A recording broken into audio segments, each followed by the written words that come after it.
While recording of this presentation is allowed, we do ask that your camera or streaming device remain at or below shoulder level, not blocking the view of anyone behind you.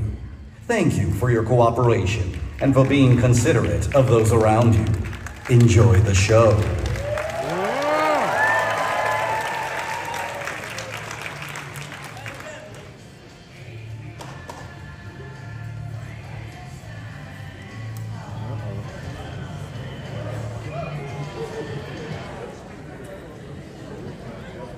Can we get a refund?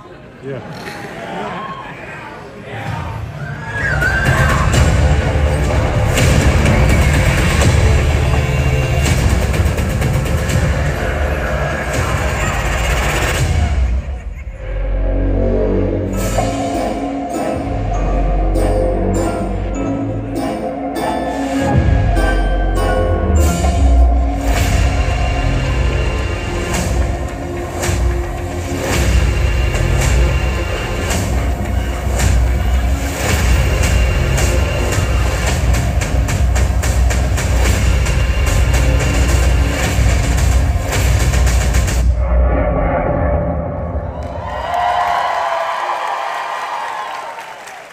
Welcome to Midsummer Scream. As fog billows through the streets of Ghost Town, the spirits of Calico will rise once again this Halloween as fans flow through the gates to celebrate the 51st season of Knott's Scary Farm. Here to discuss how they know what terrifies you are members of the Scary Farm's Haunt team. Please welcome to the stage Manager of Design and Park Decor, Jeff Shattuck. Area Manager of Wardrobe, Bill Meyer. Scenic Designer, Daniel Miller. Show Director for Knott's Scary Farm, Jeff Tucker.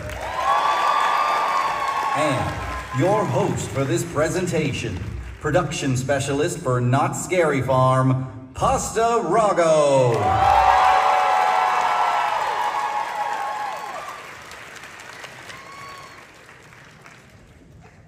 Hi, everyone.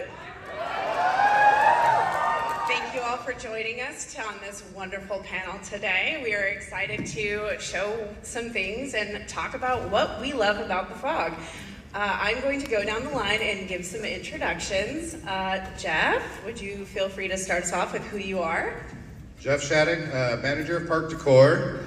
I have been at Knott's for, this is my 31st Halloween. My very first year was in 1987. I worked in merchandise, and I worked in the Tintype Gallery. Weird little story. And I took photos. First night of Halloween, I walked in with makeup. That's back when all associates could make themselves up, come to work in a costume. And I had managers all night looking at me, staring at me. And I'm like, what the heck is going on? What did I do? I thought I was gonna get fired immediately. And so by the end of the night, they're like, will you come in and do this every single night of haunt and take pictures with the guests? That was my first haunt. But I got let go on the last night of haunt because I had one more late than another girl, so. Womp womp. Exactly, pretty much. And Bill.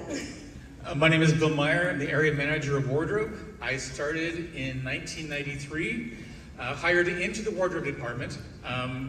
That wasn't the job I was applying for at the time, but the woman saw my resume and said, well, I'm going to forward one over to the Wardrobe Department. They called me first. I interviewed the next day, started the next day. My first project, I think, for Scary Farm was they needed somebody who was strong enough to cut industrial felt. And everybody else in the shop was like 30 years at least older than I was, didn't have the strength, so Wait a minute, Bill. I was working there. Soon after I started there, you came back. But I wasn't 30 years old. But you weren't 30 years old. For a lot of our staff, it was their post-retirement job, and I was the young kid.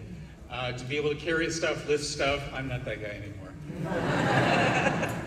I don't think any of us are, Bill. All right, Daniel, and who are you? I'm Daniel Miller. I'm in entertainment design. I started in 1998. My first big design maze was Carnival Carnivorous Clowns. I've designed over 26 mazes for the park over the years, so I'm sort of the grandfather of design now, and they treat me like that. Mazes, shows. Oh, and shows, and even Christmas on Ice and Snoopy. Lots of Christmas on Ice. All right, and our last person who we're going to talk about is Jeff Tucker. Hey, everybody. I'm Jeff Tucker. I started at Knott in 1994. My first Scary Farm, I worked in the Silver Dollar Saloon, which isn't even there anymore. And on my break, I used to go watch the hanging in Calico Square. And I was just in awe, like, this is a thing you could do. And 7 years later, I was invited to help write the show. And I wrote all the stuff I ever wanted to write for all those years. And then Talk about that later. you'll do that later. And so then I've done a million jobs on farm. I write a lot of the stuff that you don't think gets written, like blurbs and maps and website synopsis. And sometimes I even write menus. So if it's all kinds of writing, that's what I do, among other things. And for those of you who don't know, my name is Fosta, and I've been at the farm since, not in the 90s, but since 2006, where I started as a haunt talent in Lore of the Vampire. From being there, I moved over and I was in charge of the entertainment painting department for 11 years. So I have some production staff behind me, and I have done a variety of different things on the farm. During Not Scary Farm, you'll always see me running around making sure our talent are being talent and being scary.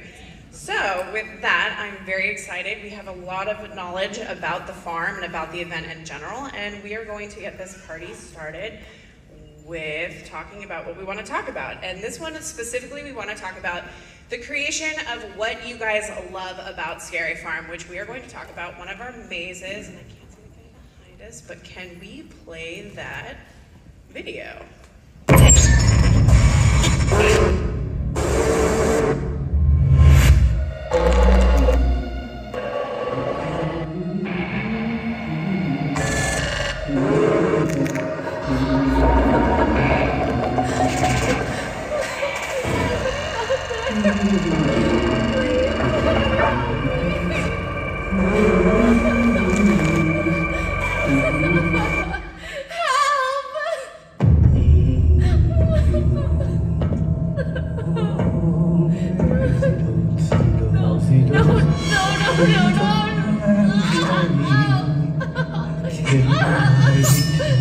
Oh God, no, please.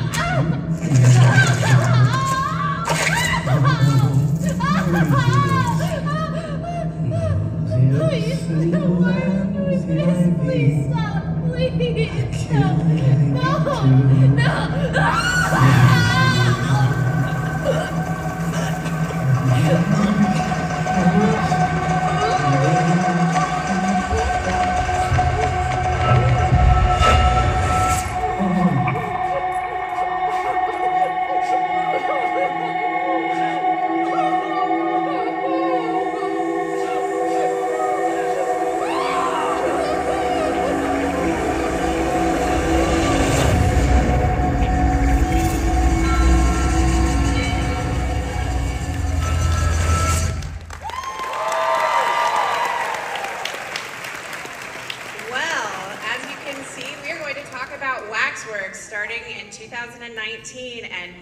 This year. This is our final year of Waxworks at Not Scary Farm. I know.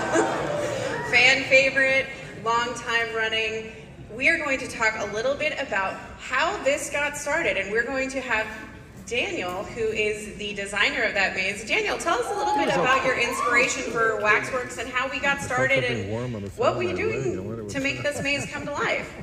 Well, I know that we all love wax museums, and we think they're very creepy mannequins, wax museums, and it was suggested to me that we should really pitch this for haunt. And even in, this came out in 2018 or 19? The pitch originally that you made for was in 2016, but... And people don't know this, but we originally pitched it for the boardwalk area, for right where the arcade is.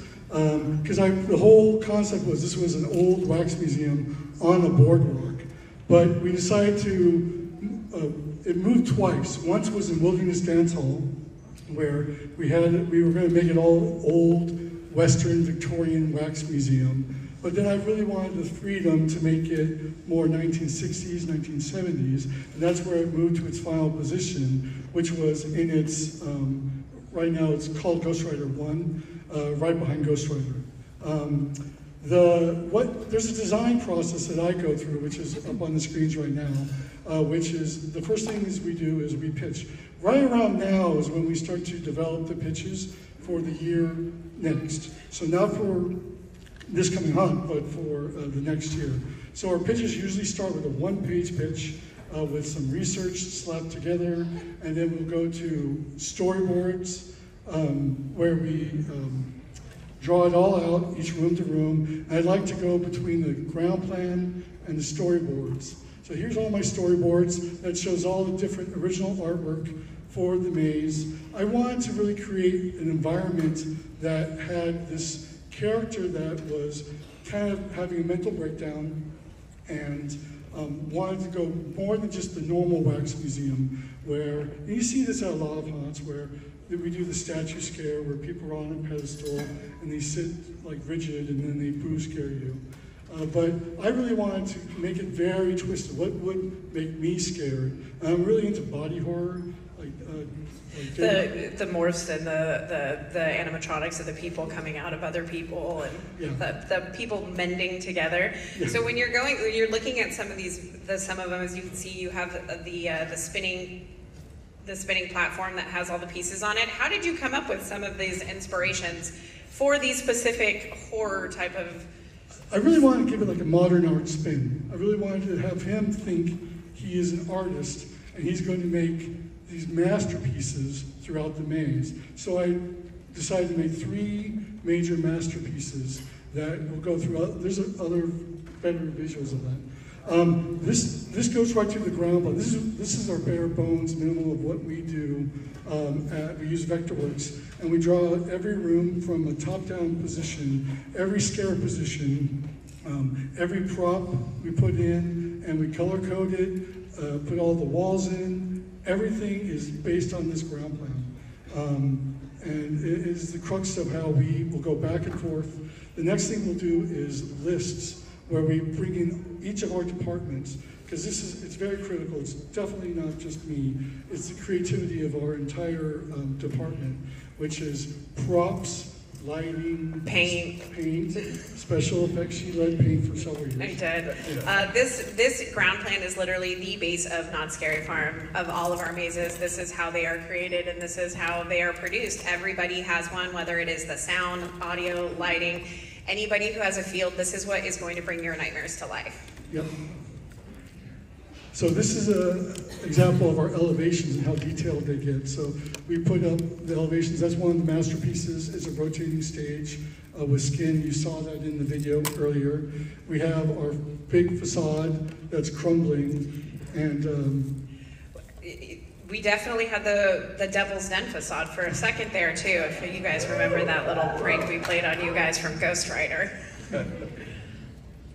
So each of these mazes have to have like a code name, because the year before this, we had a couple of people kind of not break in, but they looked at our plans through the city, and we had to now change our name. So every maze has a code name. So what we're saying is it's everybody's fault out there. Yes, not ours. We didn't do it.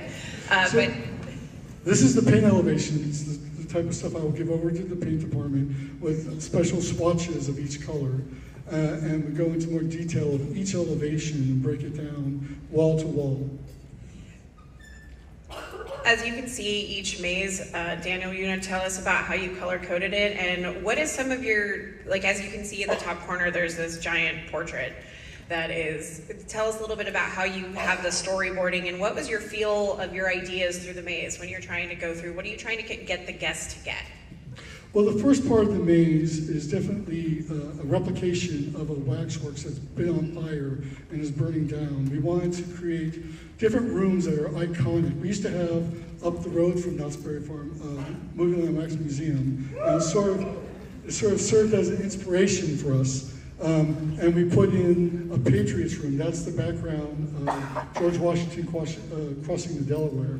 Is that background. We have melted wax figures posed in there. So each of the 3 or 4 rooms, the first 3 or 4 rooms, are based off of a classic wax museum. The rest of it is like the backstage where it gets very disturbing and dark, where we go through a smelting room and we'll go through a sculpting room, and you get to see his wax or his masterpieces on full display.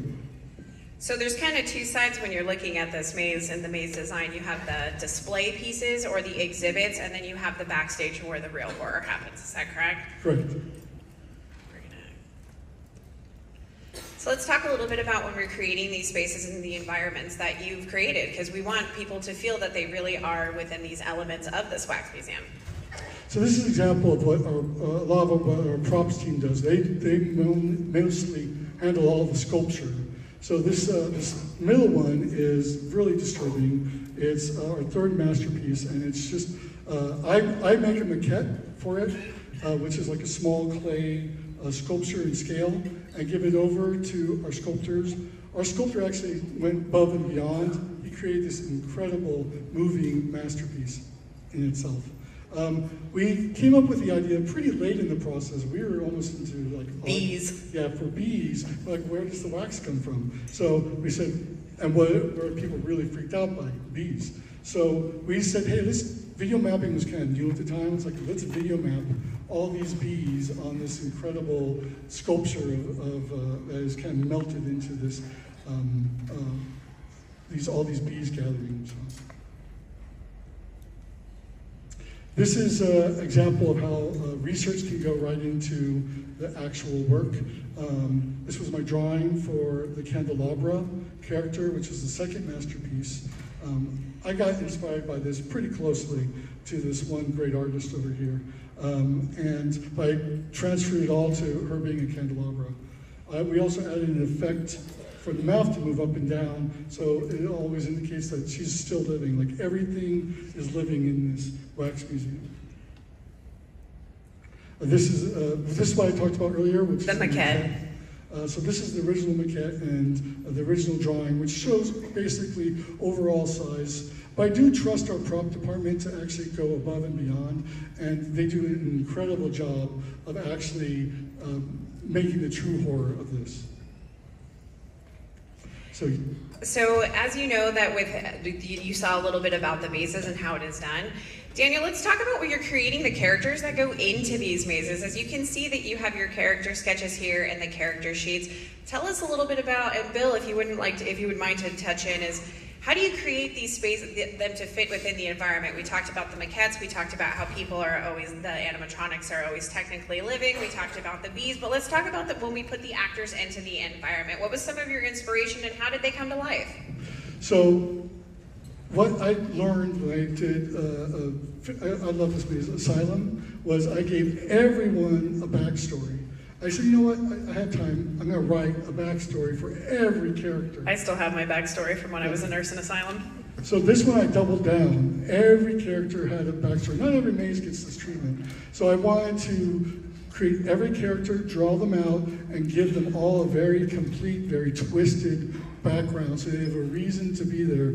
It also inspires, now most of you won't see any of this unless you see the actor really portraying the backstory. Or you're casted to that role. Yes. So the cast sees the backstory, they get all the inspiration, and then they can really feel what this is. We give them little sayings. Basta's the one who directs many of them. I do direct them on what to say and what not to say. I'm sorry in advance, or I'm not sorry in advance, depending. And we try to be as twisted as possible.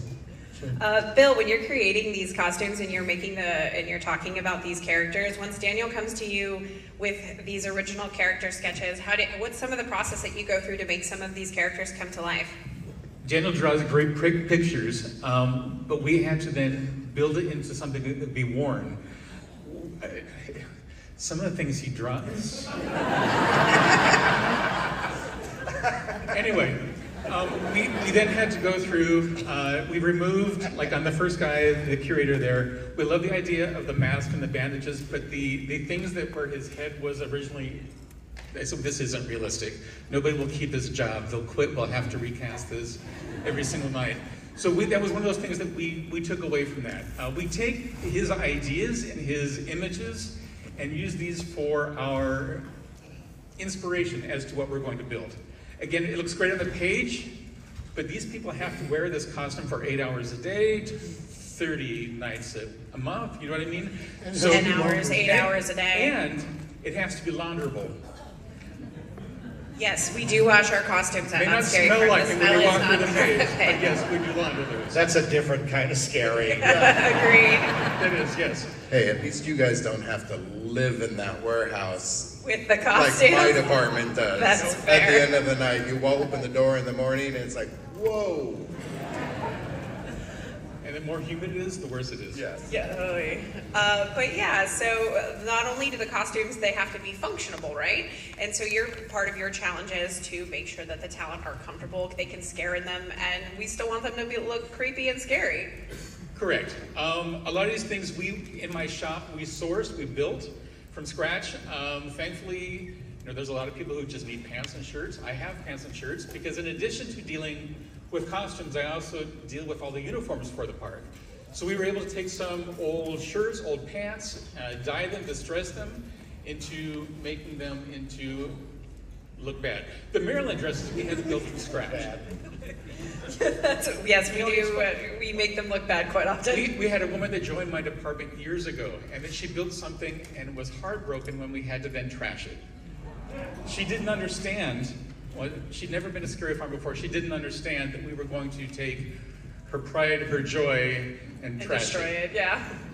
And then she did it, and she saw, oh, it's cute. I guess she didn't know what word to use, but she was proud of it. But then when she saw the big picture, her part of the story, she really appreciated being able to do that. And that's really what all of the costume designs, the element is. We're trying to tell you guys a story, and so you can really live in that environment. When you walk into that dilapidated, burning building, we want the characters to fit within the realm. So unfortunately for the person who made that costume, it would look a little weird if the white Maryland dress was just in this burning building. One more thing, sorry. And then, real quick, we have to go back and then make sure that this maze looks different than all the other mazes. One thing we did for Waxworks, this was a great picture here to show it. He talked about the bees, he talked about the beeswax. We went through and overdyed everything in a light yellow. Basically to give you that idea, you may not see it, but we had to make this maze stand on its own. We had to, what's the point of having 10 different mazes if they all look alike? Or black and gray. Right? Yeah, it has a different feel to it. Each one has to have its own feeling to it. It can't look like a hand-me-down. It's got to look original. It's got to look unique on its own. Oh, I went backwards. There we go. Daniel, with the final year of Waxworks, can you tell us a little bit? As you all know, in video games, we're all video game people, or hopefully, or comic book. We love a good Easter egg here. We hide Easter eggs throughout the park, throughout all of our venues. Daniel, would you like to tell us a little bit about the Easter eggs that people can look forward to in the final year of Waxworks? Sure, most of our Easter eggs revolve around them linking to either other mazes or, so this first one is the woman dipped in wax. She came straight from one of my favorite mazes, Doll Factory. So, yeah, the model, everything. I think we may have added the tutu. I was going to say, I think everything about that figurine in the smelting room is pretty original, minus the tutu. I think the tutu had to be replaced, but that is straight out of Doll Factory. We have an entire prop warehouse that has tons of hot knowledge. Next to it is the maquette for the first masterpiece, which is, it's kind of fun. It now lives in the lair room where it's like right before the Doll Factory room. So if you can find, it's hard to see, but it's sort of tucked in the back by his toilet. His living quarters. His living quarters, yes, thank you. The next one is dolls that actually existed in our Pinocchio and Strong maze. We had this little marionette theater that is like the first turn you get to see. Those were from the Pinocchio and Strong maze. And the last one's more of a funny story. Daniel, tell us why that man is in that position. That's a model of me? No, it's no. We got this body the night, like a day before we opened. So we quickly shoved it into place. This was in one of the wax. This is near the exit. Correct. And it was completely naked, anatomically correct. So we had a prop person run out to Walmart and get extra large underwear so they could. It was true. There was a very naked dead body in the prop warehouse that everybody was very concerned about. Scary in a different way. Scary in a different way. And we spray glued it on. So. Yeah, don't try to take them off, please. Thank you. Daniel, with this being challenge accepted.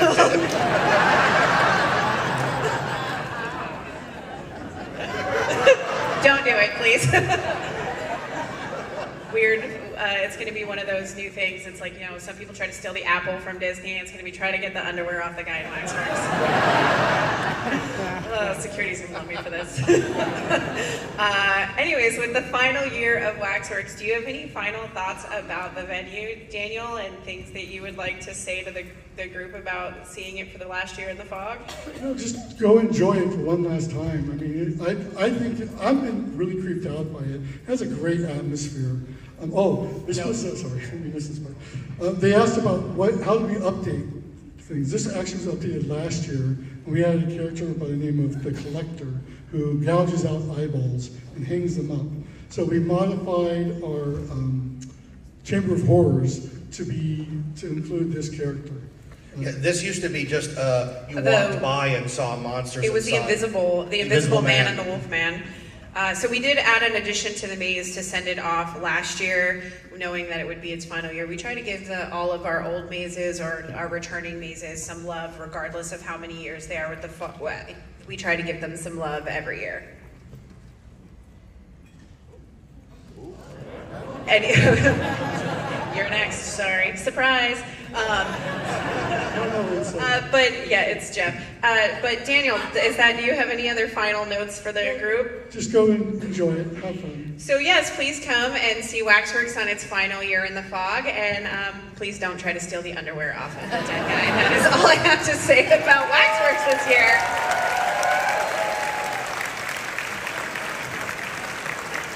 You just created a TikTok challenge. I am so sorry, marketing in advance. I see a blackout standing by that character this year. Right. That's going to be a new blackout position. We'll be casting that if you want to come. So now that you learned a little bit specifically about one of our things that make Knott Scary Farm special, our mazes, we're going to kind of go into an overall about the park, because not only do we have mazes, we have street zones, but our park is very much part of our history here at Scary Farm. And we're going to talk a little bit about some of the things we do at the park, and that will lead me into Jeff Tucker and the history of entertainment. Hello. So Jeff, you've been with the farm for, as we know, a long time. How many shows do you think you have written for Scary Farm alone? At least 50. At least? At least 50, yeah. Because there's always something to write, all these different tiny shows that we've done. I even wrote a show that never performed, which I thought was great. We did a show in 2012 called Mephisto's Mechanical Mayhem, where the whole gag was the performer dies. He dies right before the show starts, and people would just get mad that they waited for a show that never happened. I'll never forget that. Yeah, people would wait for, it was on the map and everything, people would wait for a show that the performer died in. That was very funny. Thank you.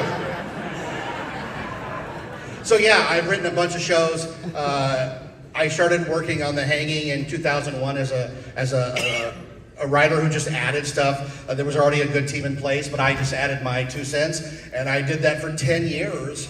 And then I moved on to all kinds of other things. I've written shows for Birdcage, Professor Freak's Funhouse, Dr. Cleaver. I did 3 shows in Mystery Lodge, Unearthed, Possessed, and Invitation to Terror. So yeah, Scary Farm is about this whole experience, right? You go thinking I'm going to hit all the mazes, then you see a show, and when you get home, the mazes and the stuff that you wanted to see were great, but the stuff that surprised you that you didn't know, that's the stuff you really remember. I wasn't expecting that. Usually that's where the fun is usually at, is it's the least expecting. So last year, speaking of unexpected returns and things, we brought back the hanging. So fan favorite, I know. We're bringing back the hanging after we had killed it off. I know. We killed off the hanging and we brought it back. Can we talk a little bit about the history of killing the hanging and bringing it back and resurrecting it in Wagon Camp? Yeah, so the hanging had a fantastic run of starting out as a real scary type show, morphing into a pop culture show.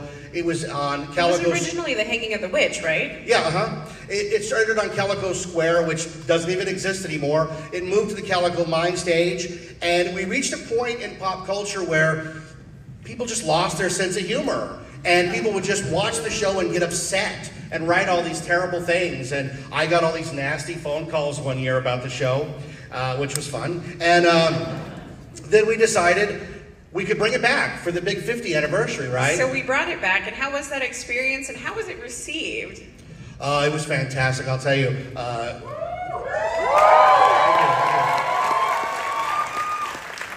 Me and Ken worked on the script for about a year. We knew a year out that we were going to do it. It kept constantly changing. But the real magic element to it was putting it in the Wagon Camp. Because now suddenly you couldn't just walk by and see the show. You couldn't have your icy and go, what did they just say about Justin Bieber? What? I'm going to write a letter. Instead, you had to come in. And you had to know you were going to get offended by coming in. We had a sign out front that said, if you're one of those people that gets mad and writes crap on the internet, get the hell out. We don't want you in here. I would actually like to let you know, the sign got a guest complaint. I know because I got the email on it. So, we most certainly did get guest complaints about the sign. But I'm upset. This ice cream is cold. It was too scary. Farm if we didn't get complaints. You're not wrong.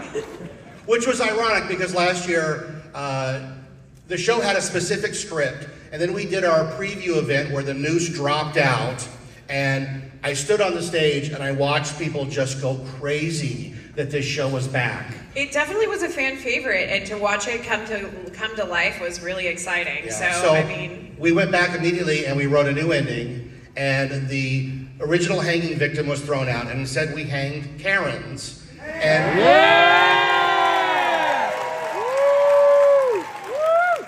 it was so cathartic to have a character on stage as your proxy. That's just me yelling, your reign of terror is over, we're hanging you. And she says, I want to speak to the manager. And he goes, tell him hi in hell. Yeah, it was great. Was that writing the ending of The Hanging, especially after bringing it back for so long? What are some things that you can say about bringing it back? What was that one pivotal moment? Was it the noose dropping at the preview event that you were just stoked to have it back? Well, I'm a big fan of the show. Like I said, I used to watch it on my break and go, oh my God. And then having a chance to work on it with so many amazing people, we're going to bring it back. And I'm going to be the guy that directs it now. It's a lot of work, and it's a lot of people that put their heart and soul on that stage, right? And the idea that when that news came down, writing the script is tough because it's a pop culture show, and pop culture used to last a long time. Something that happened in March, you could talk about in September and people would go, I remember that. Now you talk about something in August and they go, no idea. So it's an ever-evolving script. How many revisions of The Hanging was there last year? Last year there was about 40 different scripts, and each one of those had a different plot, a different idea of how to bring the hangman and the lawman back. There were all these different ways we were going to do it. We were going to have the Doctor Strange circle open up and they jumped out. And finally we decided they were just in storage, and they came out of storage, and that was the magic moment of this is going to be really great. We do put a lot of things in storage, so I guess it would kind of fit sense that we would put the hanging in storage too. In storage. And the best part, if you remember last year, we didn't even use a noose. There was not a noose ever on the gallows. Instead, they used the no boo necklace. We We can make fun of ourselves too. One thing that I thought was very admirable about the hanging last year was all of the amount of the set of the hanging from last year for the 50th. Some of those were the real maze signs from the old venue. So we definitely pulled it out storage. So I guess it would be fitting that the hangman did come out of storage. Yeah, it was great. Speaking of shows and things like that, we also have to do things about costumes. So Bill, not only are you in charge of costuming our talent at Knott Scary Farm, give us a little bit of what you do for not only for the shows, how they have developed over the years. Because you not only did the original hanging costuming, you had to do the hanging this year on top of all of our 10 mazes, on top of our 5 scare zones, and Okay, all when of she our says shows. me, she's talking about my staff. She's not talking about me. No, not him, his team. My team, there we go. Through the years, we've got some great pictures here. The vampire at the top, the center. Basically, there was a while that after we moved away from building stuff out of industrial felt in the 90s, the idea was that if we could go and find stuff in thrift stores. This was a wedding dress or a prom dress that was taken. One of my stitchers had friends with a thrift store, and they bought all the light colored prom dresses one year, and we over-dyed them. You can see how well that dyed red. It didn't. It may have been the first night, but the more we honored it, it turned pink. They definitely change colors through some of the run. But so as you can see, like that is a wedding dress that has been over-dyed. We are very resourceful when it comes to some of our characters. So when we're building the mazes now especially, it's changed a lot, because before there used to be a lot of rag robes, there used to be a lot of sewer capes. Now every single one of our costume pieces, like you can see in Waxworks. Yes, she mentioned the rag robes. They were 100% cotton. The only thing they did well was absorb sweat. That's true. And they were a nightmare pulling them out of the washer. Exactly. Oh, yeah. Because they were all covered in scare cloth. So all the scare cloth would get tangled together, and we'd sit there for hours with scissors cutting them apart. I worked in wardrobe for a while, so They would get tied nightmare. together. They would get tied together. They get shorter and shorter and shorter because we have to keep cutting them. And again, things have evolved. We had for a while the pig twins were out in rag robes. Then they were in the fat suits. They were in the fat suits. We've rebuilt those things. Again, those fat suits, they used to just be, again, sponges. Body pods. Yeah. Now they're more pod-like, so they're much cooler, much easier to wear. Some of the other things, again, we have to add. We rely a lot for our costumes on our great performers that come in. Because every once in a while someone will say, great, I love what you're giving me, but I have this that I would like to add to my costume. And every once in a while something they add makes that character. Sometimes they try to bring stuff that just... They develop their own character. Oh, yeah, Don't exactly. make the character either. Yeah. And they take what we've given them and they take it well beyond that. Again, you can see through the years, there's basically a cheerleader that was built out of double knit that had been sitting on the shelf for 30 years. We didn't know what to do with that fabric. So That's Hatchet High. Hatchet High, yes. So we built that. Again, up on the top, the makeup prosthetics. Back years ago, we used to paint our prosthetics with, basically it was a textile paint because we liked the way that it stuck to the prosthetics. We discovered maybe it wasn't the best thing to put on people's skin, but it stayed on the prosthetics very well. Things have evolved since there. They say it wasn't harmful, but it wasn't necessarily the best thing. There's one of the There's original one of the pig pigs. twins. There right you go. There, in a rag So as you robe. can see in this slide here, so not only do we have to wardrobe cast, and Bill, we have to paint all these people. Not only do we have to paint 720 talent alone, we have over 40 different stage performers and things like that. So there you have quite a bit of an operation. Talk a little bit about your staff and your team in the wardrobe building while Scary Farm is going on. By the way, we open at 7, so think of the number of how many people are there. So tell us a little bit about that. Well, okay, well beyond, before we actually get to the makeup room, basically we've been sculpting, we've been foaming. All those prosthetics basically get produced in shop. They all get produced on our farm. The last several years, not only have we been using our own prosthetics, but we've been doing a lot of our masks as well. mask hands. I mean, I could order them out of a catalog, but then they just look like they've been ordered out of a catalog. This way, it is our signature. It is us. Basically, our first makeup of the night, most of the makeup start about 5 o'clock. About 8:30, everybody who's in makeup has already been through my department. We're already done. That's about, this year, with the added people, we're looking at about 400 people in makeup every single night, if they show up. There's that too. I've got 43 artists in the room. Basically, most of the makeup times take 20 minutes to apply. I just want to point out, It's like clockwork. the trio in the top, the guy in the fedora, that's me. Is it really? Yeah, that's me. That was Ed Alonso photo shoot from 2001. Wow. Sorry, I just had Tim Clegg next to me too there. Again, then by that time, everybody's out, they're working. Half my staff goes home, the other half, they're getting ready, painting prosthetics for the next night to get ready to go. So 400 people every single night come through your building to get out of our... Just makeup. Just makeup. So think about the amount of staff that's coming through. Do you have just like a vat of airbrush paint somewhere in the back? You know what? We have become great friends with the new airbrush provider, yes. I love it. Not to mention all the people that get thrown in at the last minute too, special guests and things like that that they media. have to accommodate, media and all that as well, or the random person from management says, "I want to go play tonight." We don't do that anymore, Jeff. No, we never do that. So, Bill, your department is very extensive, and not only do you have to do makeup, you guys also do wigs. We do wigs. Actually, when I say we, I'm going to say she. Connie. I've got Connie on staff, basically, who does, I'm going to say, well, the very few wigs that she doesn't do, she has trained somebody to do with her and for her. Does that make sense?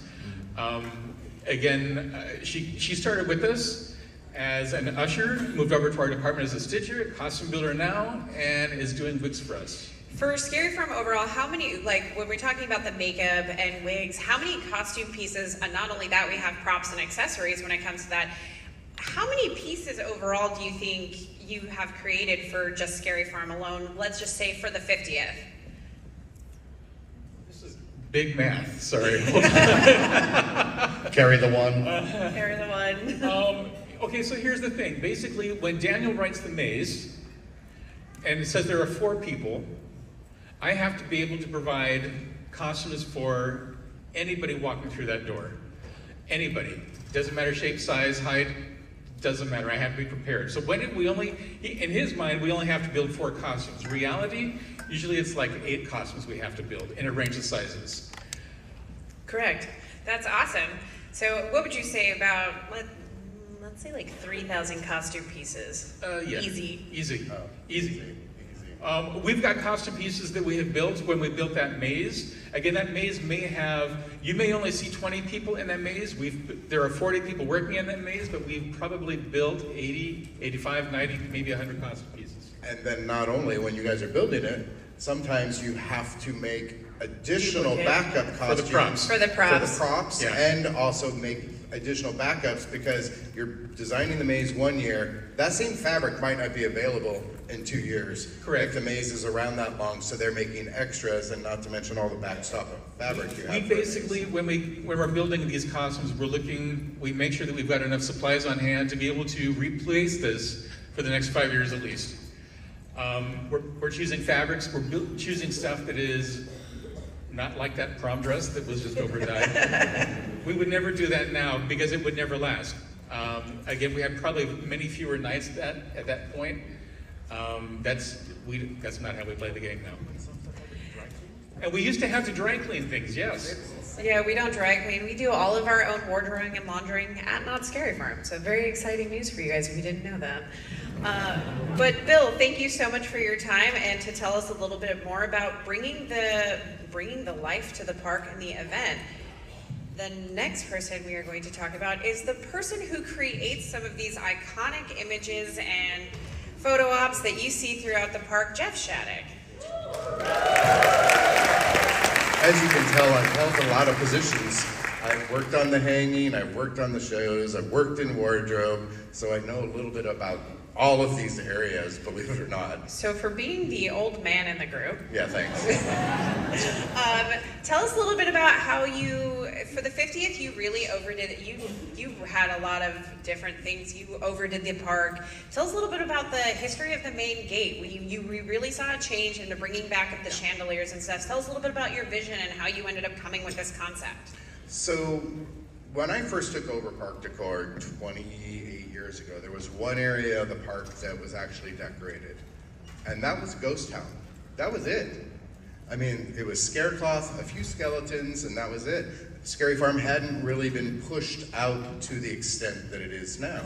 So, as we were coming along, I'm like, okay, how do I tell a story in the Park Decor? So my thought was, Scary Farm is the death of the park, and it's a giant funeral, and everything is coming to life. It's a dead man's party. It's a dead man's party. So that's why the main gate is all draped in funeral bunting, and then last year they threw a little extra money my way, so I got to really go all out, and we created the main gate last year celebrating 50 years of history through advertising art, celebrating the first year, and then every 5th year. I told my boss, hey, I want to take all the chandeliers down at the main gate, and he's like, why?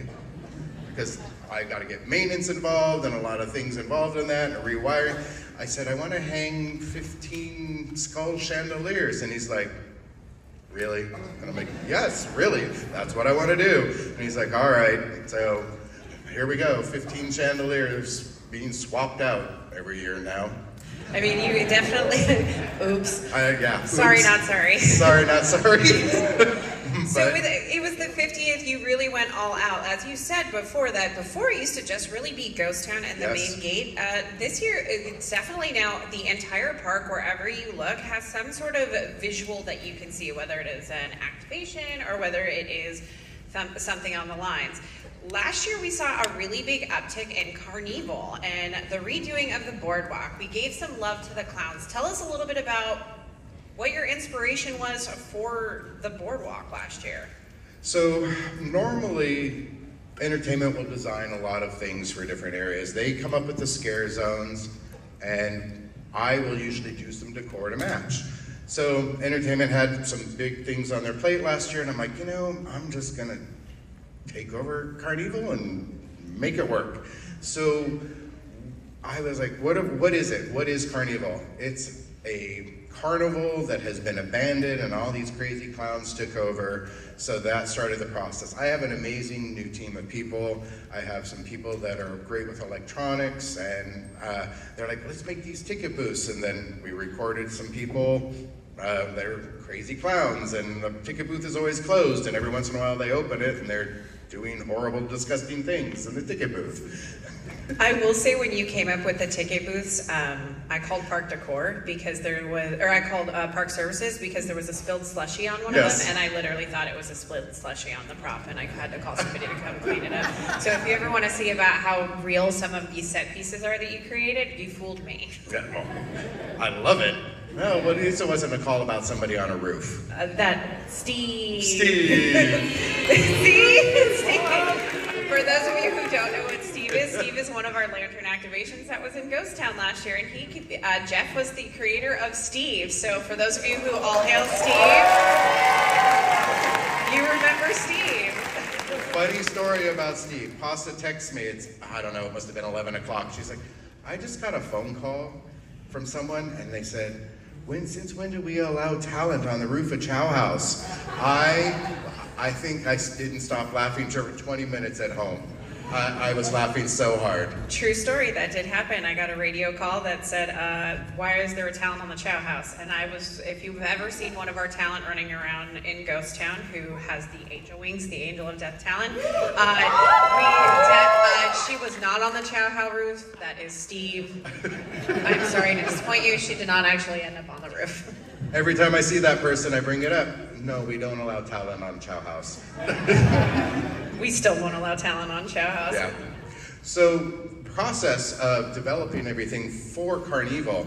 So the top right photo is 1950s chalk art clowns that your grandmother maybe had hanging on her wall. That was the inspiration for the direction that all of these pieces came from. Now granted, these are large fiberglass pieces that I was having made. This process started in January the year before, because all these pieces were made overseas for us and then brought over on container ships. So everything you see, so that bottom, that photo underneath, the inspiration photo, that was the sculpt that I was approving. And we went through a large process, and then they send me drawings and things like that. And then you can see the final paint as it came. There was one step in between where I had always said, I need to have them cracked and broken and look like they've been sitting there for 50 years abandoned. And they painted them. And so sometimes when you're working overseas, there's communication difficulties, and they didn't have any cracks, and I was like, no, they gotta look cracked. And so they went back and they physically went in to the fiberglass and cracked the fiberglass, and so there's actually a lot more texture in them than I thought I was getting, and then they went in and darkened it all, and I was like, oh, I really like that even more now. So it worked in our benefit. It did, it worked in my benefit, so. Destroying things with purpose. With purpose, absolutely. Hey, real quick, Jeff, the best part about that is the idea that the guy's like bringing his kid. Well, that was just to show the scale, right? Yeah, I know. In case there's any kids here, here's how big it is. Yeah. I love that. Grab the kid by the neck. Or it could be me. I could be me and somebody I work with. You and the conductor. Right by my office, these were all lined up. And every night I had to walk past them, completely quiet, and I just was freaking out. I will say they are quite fun to see when the Christmas decorations, and there's that changeover from Scary Farm to Christmas, so you have like giant Christmas trees and evil clowns. In my department, the holidays completely collide. It's like, it's 2-week turnover. We've got Halloween coming out and Christmas sitting backstage, and it's like, what's going and what's coming, and so it's quite a freaky thing to see. So not only last year did you went above and beyond with Carnival. We had a new land open up last year with Fiesta. Tell us a little bit about your inspiration. I mean, that before it was under construction for so long, we had a party there, and now we have a different theme over there. Tell us a little bit about what you did for your installation in Fiesta last year. So we wanted to build it up, make it a little more. We weren't sure if we were going to have a true scare zone there or not last year, so they were relying on me because we are actively trying to make the entire park Scary Farm. So we wanted to give something for everybody in every land to do. This was a display that I thought would be really fun, and it was also a way for me to be able to buy the platform for the Christmas tree that we put out there at Christmas time. So I was like, oh, I'll put this gazebo on it and we'll do this. And we just repurposed some of the figures that we had been using out there for many years. So, but it gave us a nice little space. This one this year may or may not get an upgrade on it. So speaking of things that may or may not have gotten an upgrade, last year you had quite a bit of a challenge to when it came to not only setting up these giant things, we had these things called lanterns. So Jeff's department is one of the many departments that not only did we have lantern activations in the mazes, we had some very exciting lantern activations throughout the park, like Steve. Tell us a little bit about my favorite activation that you had last year in Forsaken Lake. So this gazebo piece I have been seeing for many years every January when I go to a show that I go purchase decor for. And I kept seeing it and seeing it. I'm like, I want to buy it. I want to buy it. I want to buy it. What am I going to do with it? When I thought, oh, lantern activation. Oh, my gazebo. So I'm like, I want to buy them. And so I bought them immediately. I didn't know exactly what it was going to be, but then it turned into what it is. It was actually funny.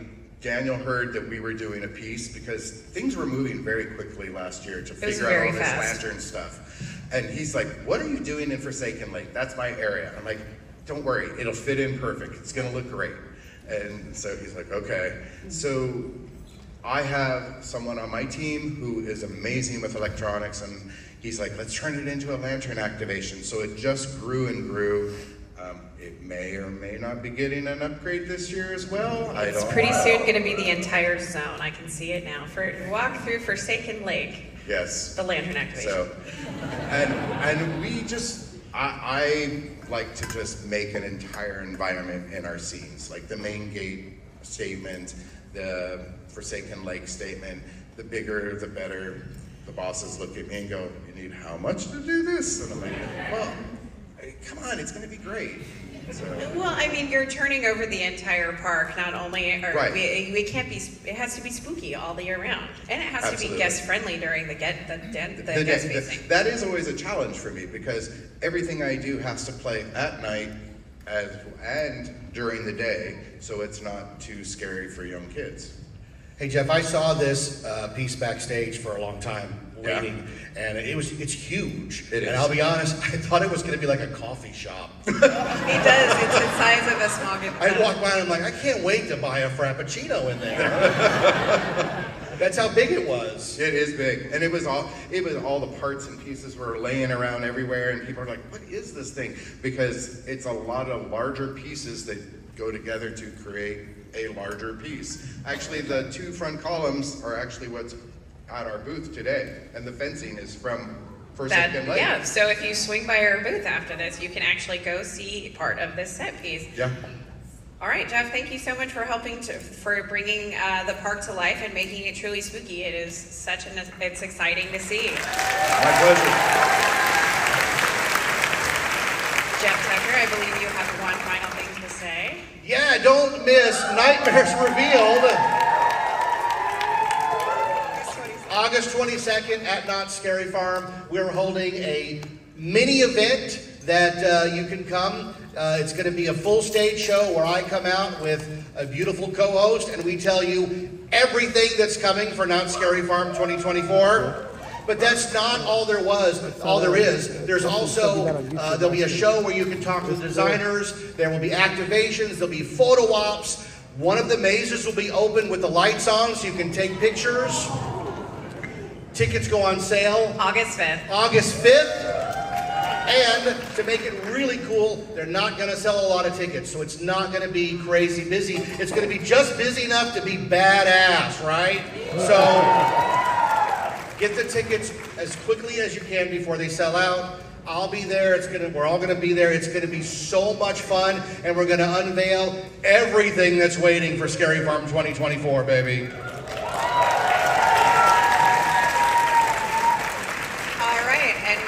I'd like to say thank you guys for joining us for the Knott's Scary Farm panel this year, and hopefully we will see you in the fog. That's right. Pasta, everybody. Nice work.